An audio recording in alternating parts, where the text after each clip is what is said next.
നമസ്കാരം. ഇന്ന് ഫെബ്രുവരി 14 പ്രണയ ദിനമാണ്, വാളണ്ടിയൻസ് ഡേ.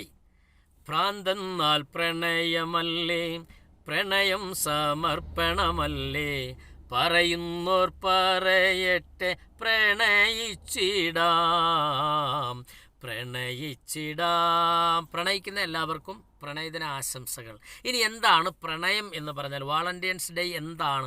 അതിലൊരു കഥയുണ്ട്. ആ കഥ അറിയാവുന്ന ഒട്ടുമിക്ക ആൾക്കാർക്കും അറിയില്ല എന്നുള്ളതാണ് സത്യം. എനിക്കറിയില്ലായിരുന്നു. എനിക്ക് ഈ തൊട്ടടുത്ത ദിവസമാണ് ഞാൻ സോഷ്യൽ മീഡിയയിൽ നിന്ന് അതിനെക്കുറിച്ച് പഠിച്ചത്. അതായത് വാളണ്ടിയൻസ് ഡേ എന്ന് പറഞ്ഞാൽ 3-ാം നൂറ്റാണ്ടിൽ റോം ഭരിച്ചിരുന്ന ക്ലോഡിയസ് എന്ന ചക്രവർത്തിയുടെ കാലഘട്ടത്തിൽ കത്തോലിക്കയിലെ ബിഷപ്പിൻ്റെ പേരായിരുന്നു വാളണ്ടിയൻ എന്നുള്ളത്.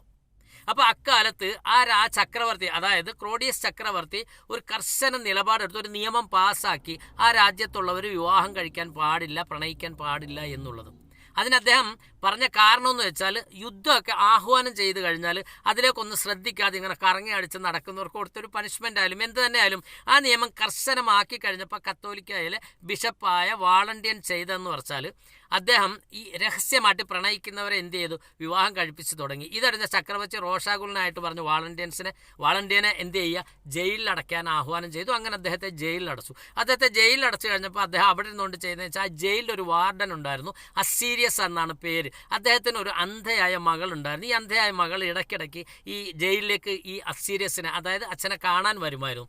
ആ സമയത്ത് വാളണ്ടിയൻ ചെയ്ത പരിപാടി, ആ ബിഷപ്പ് ചെയ്തത് ആ അന്ധയായ ആ കുട്ടിയെ പ്രണയിച്ചു എന്നുള്ളതാണ്. ഇതറിഞ്ഞ രോഷാകുലനായ ചക്രവർത്തി എന്ത് ചെയ്തു, ഈ വാളണ്ടിയൻ എന്ന് പറയുന്ന ആ ബിഷപ്പിൻ്റെ തലവെട്ടാൻ ആഹ്വാനം ചെയ്തു എന്നുള്ളതാണ്. എന്തു തന്നെയാലും അദ്ദേഹം തലവെട്ടാൻ ആഹ്വാനം ചെയ്തു. അതറിഞ്ഞ് അദ്ദേഹം തൻ്റെ പ്രണയിനിക്കൊരു കത്തെഴുതി. അതിനകത്ത് കൊടുത്തിരുന്ന ഒരു പ്രത്യേക വാചകമുണ്ട്, ഫ്രം യുവർ വാളണ്ടിയൻ എന്ന്. അങ്ങനെ AD 270 ഫെബ്രുവരി 14-ാം തീയതി ഇദ്ദേഹത്തിൻ്റെ തല വെട്ടുകയായിരുന്നു. അങ്ങനെ ആ ഒരു ദിവസത്തെ സ്മരിക്കുന്നതിനും അതിനുശേഷം ആ രാജ്യത്തുണ്ടായ കോലാഹലങ്ങളൊക്കെ ഉണ്ട്, അതിനെയൊക്കെ കൂടി സ്മരിക്കുന്ന ഒരു ദിവസമായിട്ടാണ് ശരിക്കും പ്രണയദിനമായി തിരഞ്ഞെടുത്തത് പാശ്ചാത്യർ. അതിനെ കടമെടുത്തുകൊണ്ടാണ് നമ്മളൊക്കെയും പ്രണയദിനം എന്ത് ചെയ്യുക, ആഘോഷിക്കുന്നത്. എന്ത് തന്നെയായാലും ഒരിക്കൽ കൂടി പ്രണയിക്കുന്ന എല്ലാവർക്കും പ്രണയദിനം ആശംസിക്കുന്നു.